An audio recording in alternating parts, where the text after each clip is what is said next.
used to give people that don't give me. Every time I give people, they don't come. That could be you watching this video and not paying your tax, man. So I hope you guys are having a lovely day. So this is Anders Okele from Forex for Changes. If you're still new to my channel, make sure you like and subscribe. So in this video, we are just having a bit of a part 2 that we spoken about our last video, actually explaining SARS, how happened, how SARS is going to come for most forex traders. I included every forex trader. So we're just gonna like enlighten and actually try and simplify everything for someone who hasn't paid their tax, someone who's still new in the industry, and not making the mistakes that one of the traders we looked up to, one of the traders who've done well, people like Abu Andile Maisele, who've once got in the same problem with SARS. So we're going to talk about the danger, how much do you need. So we're going to talk about everything. So make sure you stay tuned and watch the video until the end. If you're still new to the channel, make sure you like and subscribe, guys. So just get up to the first video we're going to talk about it. So let's get into it. Individual tax season opens the 7th of July 2023, and you need to prepare yourself to avoid any SARS penalties. What do you need to submit your income tax return? Well, firstly, you need to have your SARS e-filing account registered and verified, and make sure that you can access your account, because whether if you are doing it yourself or whether you have a tax practitioner like myself that's assisting you, it's important that that information as well relating to your SARS e-filing account is updated.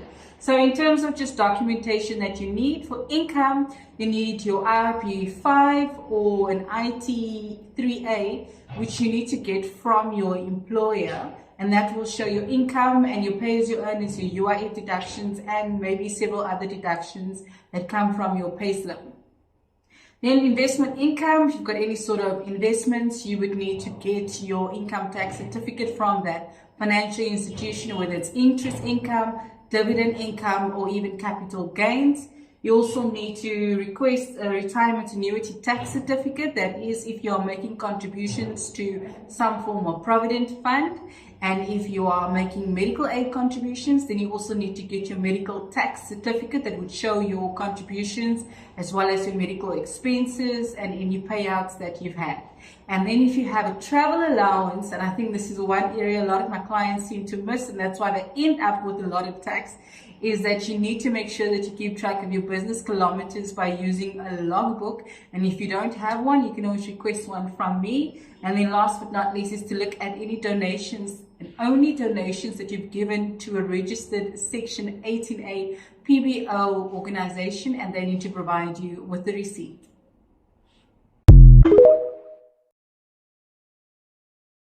Guys, the crazy thing is I just had a chat with someone, like I spoken in the beginning of the video, someone who used to work for SARS for like 20 years and stuff. He said that you need to be making 65,000 rand per year to actually be paying SARS. So that's very scary, guys. That's very scary. So you should be paying tax if you're making 65,000 rand. You should be paying your tax. And how do they actually found out that like you're not paying your tax? Obviously, guys, banks. How much money do you make? How much money do I make Yeah, like a month. in a month? Yeah. Roughly. Yeah. Like estimates. Let's say on a bad month.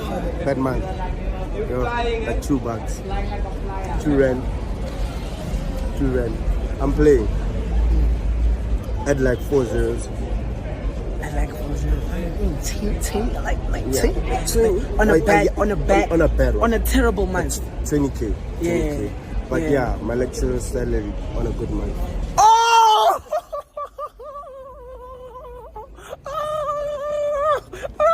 So banks are the are the snitches when it comes to this kind of thing. They voluntarily like tell SARS, no, this person is making this kind of amount of money. So the banks, guys, the banks are the one that are actually telling SARS.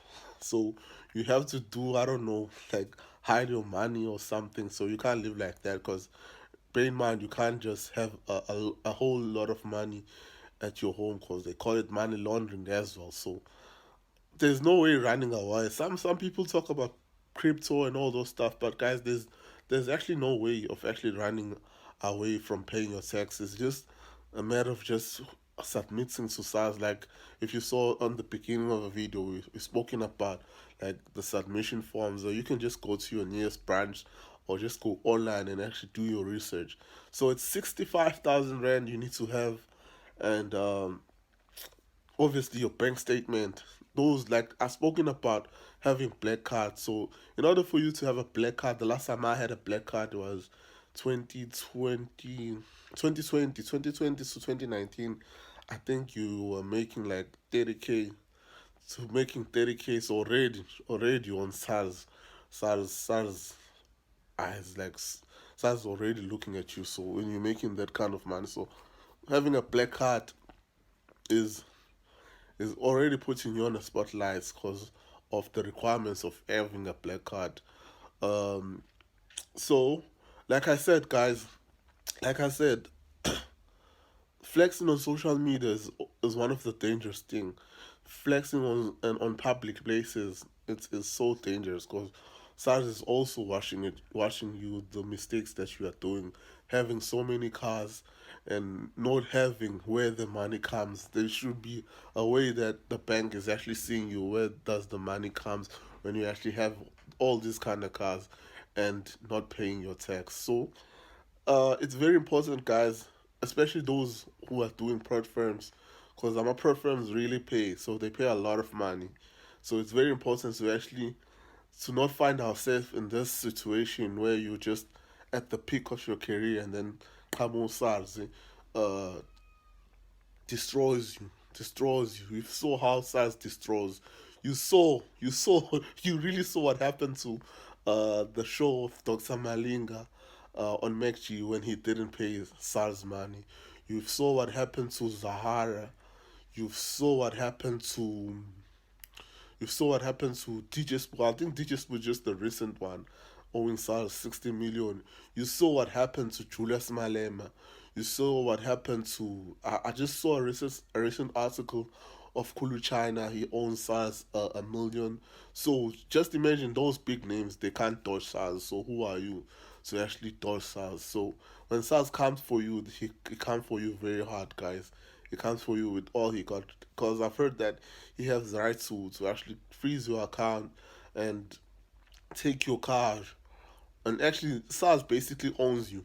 If you are at that country, SARS actually owe you. So you need to pay your tax, guys. We need to not find ourselves having setback because the money just keep growing if you owe SARS.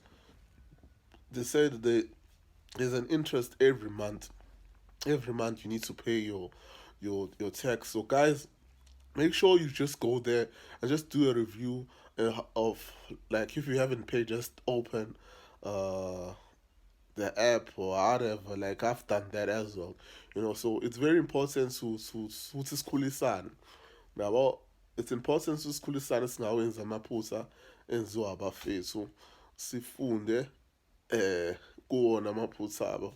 Singayitholi ukuthi impilo yethu si-grand, now you're out there, you're in Zimbabwe semhlanga, and then qhamuka usazi and say, dog, you owe me this amount of money. So make sure you like and subscribe and tell me what you think, or tell me what the process is, because I also don't work as that. Like, what should we be aware? Just talk to us. So bye for now.